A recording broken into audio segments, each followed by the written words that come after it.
Hi, I'm Tom Elliot and welcome to another financial market update for Hodges Real Estate. Well, the Reserve Bank has just delivered its verdict on interest rates for another month at least. And the good news is that rates are on hold at 3.5%. Now, pretty much no one expected the Reserve Bank to cut rates at the moment, even though I and many others do think that Australian interest rates are far too high. And that is one of the various reasons why the Australian dollar is still very, very strong on world exchanges. Currently, it's almost 106 US cents. However, the reason the Reserve Bank will not cut rates anytime soon is that it wants to keep its powder dry just in case the world markets tip over again. That way, if the Australian economy needs a dose of confidence, the Reserve Bank can step in and cut rates further.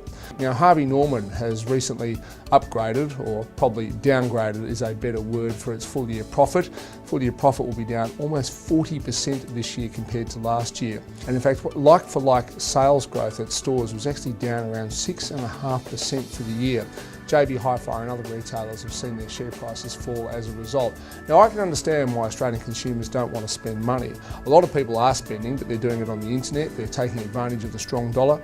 Others are saying, you know what, maybe the jobless rate is okay in this country, but I'm still a bit nervous about losing my job. There's so many dire predictions about what's going on out there. Anecdotally, people who work in the banking industry tells me that more and more customers are coming in and inquiring about term deposits than they are about credit cards. And that tells you that people want to save money, not spend it. Now, in China, the economy is definitely starting to slow down. We know the official economic growth figure is now 7.6%. That's bang on what the market expects, but a year or so ago, the Chinese economy was growing at over 10%. In fact, at one stage, it was growing 12% per annum, so it is slowing. In the United States, I was there just a few months ago. The jobless rate is coming down slowly. It peaked at almost 10% in the US. Right now, it's just over 8%. Europe, of course, is still a basket case. Now, European Central Bank Chief Mario Draghi came out just over a week ago and said that he and the European Central Bank would do whatever it took, they were his exact words, to preserve the euro. Now, there is a plan being hatched, I'm led to believe, that is to allow the central bank to start directly funding governments.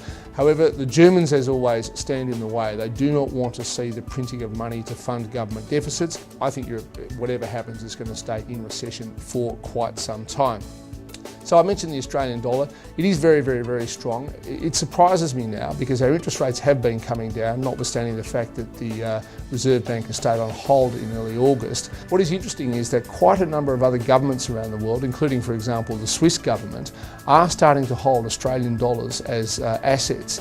And what they're saying is that the Australian dollar, we are a pretty well-run economy with, by their estimation, quite a decent government. We might not see it that way ourselves, but compared to governments in most other parts of the world, ours actually looks pretty good. As a result, other governments look at our dollar and say, that's the sort of asset we want to hold. So that means everybody's got to get used to what it means. Does it mean that local manufacturing is going to stay under pressure? The answer is yes. So as always, what does this mean for the local property market? Well, the reported clearance rate over the past month has hovered above and below 60%, which is not a sign of a weak market, nor is it a sign of a strong market. Interest rates, as I said, you won't see them coming down.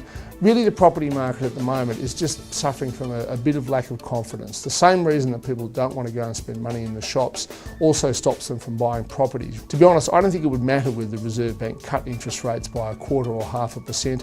People have got to feel confident about the future. Anyway, that's another financial market update for Hodges Real Estate. I'm Tom Elliot and I look forward to your company again, same time next month.